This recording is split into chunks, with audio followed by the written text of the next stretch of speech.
반갑습니다. 안녕하십니까. 언제나 여러분들과 함께하는 TV 김은선입니다. 반갑습니다. 윤석열 대통령 지금 체포영장 진행이 임박해 있습니다. 그런데 이어 김성훈 경호처 차장에 대한 체포영장도 발부가 되었습니다.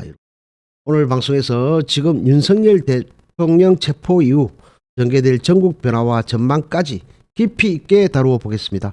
먼저 김성훈 경호차장의 영장 발부 소식을 영상으로 만나보시고 이야기를 계속 이어가도록 하겠습니다. 자, 영상 함께 보시죠. 체포영장 집행을 방해한 혐의로 김성훈 경호처 차장에 대한 체포영장이 발부된 가운데 경찰이 작전 하달 명령을 내림에 따라 24시간 내 윤 대통령 체포작전에 돌입할 수 있다는 관측이 나오고 있습니다. 경찰청 국가수사본부는 오늘 오후 각 수도권 시도경찰청에 윤 대통령 체포영장 집행작전 관련 상세 임무 지시를 받을 준비를 하라고 명령했습니다. 국수본은 서울경찰청과 경기 남부, 북부경찰청 그리고 인천경찰청 등에 오후 4시쯤 동원자 소집 교양이 예정됐으니 준비하라는 지시를 내렸습니다. 경포영장 집행... 네, 여러분, 이렇게 김성훈 경호차장에 대한 체포영장이 발부가 되었습니다. 이번 사건에 또 한 가지 주목할 점은 김성훈 경호차장에 대한 체포영장이 발부되었다는 것입니다. 여러분, 매우 긴박하게 돌아가고 있는데요. 김 차장의 체포영장 발부는 어떤 맥락에서 이루어진 것일까요? 여러분, 김성훈 차장은 대통령 주변의 핵심 인물입니다. 여러분 다들 알고 계시죠? 핵심 인물인데요. 김성훈 차장은 김건희 여사의 라인으로도 이야기가 나오고 있는 인물입니다. 강경파로 분류되고 있는 김성훈 차장은 세 차례의 조사에 응하지 않았습니다. 아마도 윤석열 체포영장이 실행이 되기 전에 조사에 응하지 않은 강경파 경호처 핵심 관계자에 대한 체포가 먼저 이루어질 것으로 보입니다. 버스 차벽과 철망으로 방어막을 구축하고 물리적 대응까지 불사하겠다는 취지의 행동이 나오고 있는데, 여러분, 강경한 대응이 예상되는 지금 대통령이라는 상징성과 면책 특권의 문제를 떠나 사법적 책임을 묻겠다는 강한 의지가 담겨 있는 것으로 보입니다. 기간간 유혈 사태가 일촉즉발로 위기에 있는 지금 최상목 권한대행은 침묵하고 있어요. 최상목 권한대행은 즉각 경호처의 강경 대응 이유와 그에 관련한 사항에 대해서 정밀한 보고를 요청해야 합니다. 대통령 권한 대응으로서 대국민 입장을 통해 혼란을 줄이고 안정적인 국정 운영과 유혈 사태 방지를 위한 의지를 표명해야 합니다. 무엇보다 대통령 권한 대응으로서 경호처에 대한 명확한 지휘권을 행사해야 됨에도 불구하고 침묵하고 있습니다. 대응 수위를 조절해야 합니다. 아울러서 조직 개편을 통하여 경호처의 권한 남용이나 내부 문제로 인한 기관 간의 유혈 사태를 막아내기 위한 주요 인사 교체를 고려해야 합니다. 권한 대응으로서 할 수 있는 법적 행정적 조치입니다. 충분히 권한이 있다고 저는 생각합니다. 여러분, 최상목 권한 대응은 지속적인 사항에서 균형 잡힌 결정을 통해 국정 운영의 안정과 국민 신뢰를 확보해야 합니다. 이러한 상황에서 윤석열 대통령의 변호인단 윤곽건 변호사는 경호처 직원들에게 경찰이 체포영장을 집행할 경우 오히려 경찰을 체포할 수 있다는 주장을 펴기도 했지요. 이러한 일련의 대응은 법적으로나 정치적으로나 논란을 야기할 수 있습니다. 대통령의 계엄 선포와 그에 따른 체포영장 발부는 헌정사상 초유의 사태로 국가기관 간의 충돌과 권력 분립의 원칙에 대한 논쟁을 불러일으킬 수도 있습니다. 특히 대통령 경호처의 대응이 법 집행기관의 권한 행사에 대한 방해를 한다, 이렇게 비추어진다면은 법치주의의 근간을 흔들 수 있는 것이죠. 우려가 됩니다. 그죠? 대통령의 자리에서 여러분, 대통령으로서 너무나 지나친 해서는 안 될 행동들이 지금 나오고 있습니다. 그러니까 대통령의 변호인단도 경호처 직원들에게 경찰 체포 가능성을 언급한 것 아니겠습니까? 법적 권한의 범위와 그 적절성에 대한 의문을 생산하고 유발시킬 수 있는 그런 것이라고 저는 생각합니다. 이는 국가기관 간의 갈등을 심화하고 국민의 신뢰를 저하시킬 수 있는 그런 요소로 작용할 수 있습니다. 이러한 상황에서 모든 관련 당사자들은 헌법과 법률에 따른 절차를 준수하고 국가의 안녕과 국민의 신뢰를 최우선으로 고려해야 할 것입니다. 법치주의의 원칙을 지키면서도 국가기관 간의 협력을 통해 현재 위기를 평화적으로 해결하려는 노력이 필요하다. 저는 그렇게 생각합니다. 하지만 윤석열 대통령은 헌법 수호의 의지가 전혀 보이지 않습니다.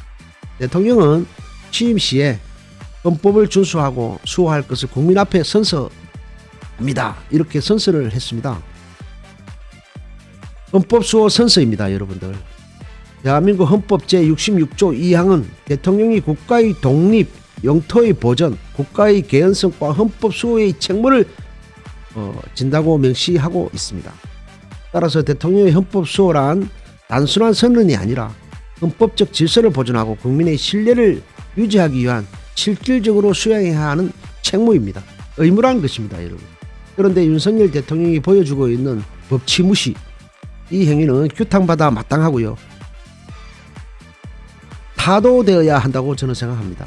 헌법 질서 위협,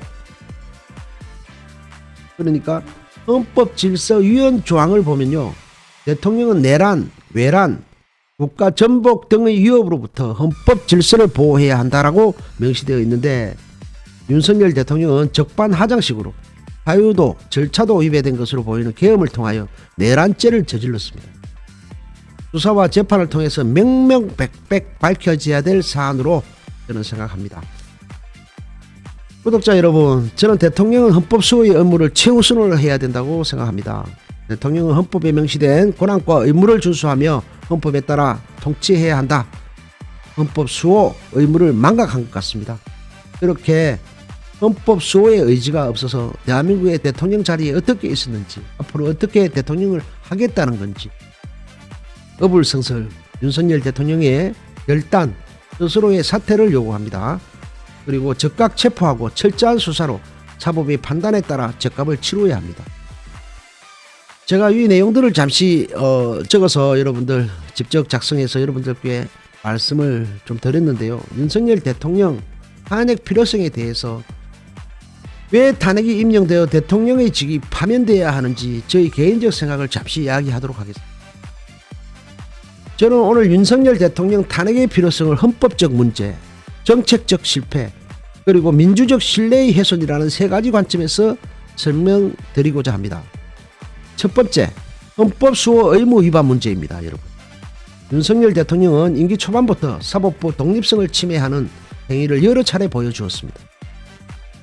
예를 들어 검찰총장 출신으로서 검찰개혁을 방해하려는 움직임이 있었다는 비판이 계속되었죠.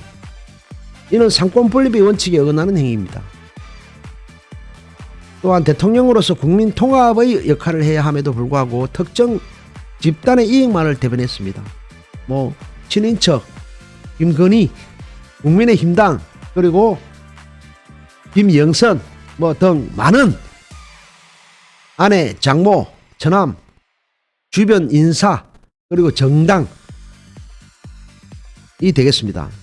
또 반대 세력을 적대시하는 정치적 언행이 다시 확인되었습니다. 이러한 행위는 헌법에 명시된 국민 통합의 책무를 위반한 것이다, 저는 생각합니다. 또 둘째로 정책적 실패와 그로 인한 국민의 고통입니다. 경제 실패, 정책 실패. 현 정부의 경제 정책은 물가 상승, 실업률 증가, 그리고 서민 경제 악화라는 결과를 초래했습니다. 이는 국가 운영의 무능력을 보여주는 대표적 사례입니다. 한마디로 대통령의 자격이 없다고 봐야겠죠. 외교적 문제, 여러분들 심각합니다. 윤석열 정부는 주변 국가와의 외교 관계에서도 심각한 문제를 드러냈습니다. 특히 일본과의 관계 개선 명분으로 역사적 과오를 무시하는 태도는 국민적 공분을 샀습니다. 복지 축소, 사회적 약자를 보호해야 할 의무를 외면하고 복지 예산을 삭감하거나 축소하는 정책이 다수 시행되었습니다. 이는 국민의 기본권 보장에 반하는 정책적 판단입니다. 민주적 신뢰 훼손입니다, 여러분. 그리고 세 번째, 윤석열 대통령의 리더십, 국민의 민주적 신뢰를 심각하게 훼손했다, 저는 생각합니다. 국민의 목소리를 무시하고 독단적인 결정을 내리는 형태는 민주주의 정신에 반합니다. 공정과 투명성을 약속했지만 실제로는 정치적 보복과 편향성 그리고 유라이트 계열 등 아주 편향된 인사를 지속했다는 그런 의혹들이 제기되기도 했습니다. 이러한 문제들은 국민의 정치적 무력감, 불신, 매우 심각한 일이죠. 국민의 정신적 무력감과 불신을 심화시키는 일입니다. 지금까지 제가 말씀드린 세 가지 이유는 윤석열 대통령이 대한민국의 대통령으로서 헌법적, 정책적, 도덕적 정당성을 상실했음을 말씀드렸습니다.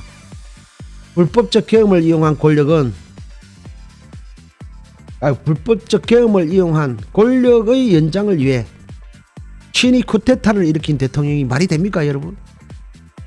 대통령이나 정부가 법적 절차 없이 국회나 선관위를 침탈하면 이는 헌법 위반에 해당할 수 있습니다. 대한민국 헌법은 권력 분립과 민주적 절차를 명시함으로써 헌법은 권력 분립과 민주적 절차를 명시적으로 보장하고 있으며 이러한 행동은 법적으로 심각한 문제를 초래할 수 있음을 다시 한번 강조합니다. 내용이 너무 많아서 제가 여러분들 다 외우지 못하고 좀 적었는데요. 여러분 이해해 주시고요. 방송이 앞으로 진행될수록 더욱더 숙지해서 할 수 있도록 하도록 하고 계속 이어가겠습니다. 윤석열 대통령이 이 비상계엄을 선포하고 국회와 중앙선관 이후 여러분 군병력을 투입한 사건이 발생한 것은 명백한 사실입니다. 국회의장, 야당 대표, 그리고 시민사회 대표, 언론인 등 체포를 지시하고 구금할 것을 지시하였다는 의혹들이 정언을 통해서 속속들이 밝혀지고 있습니다.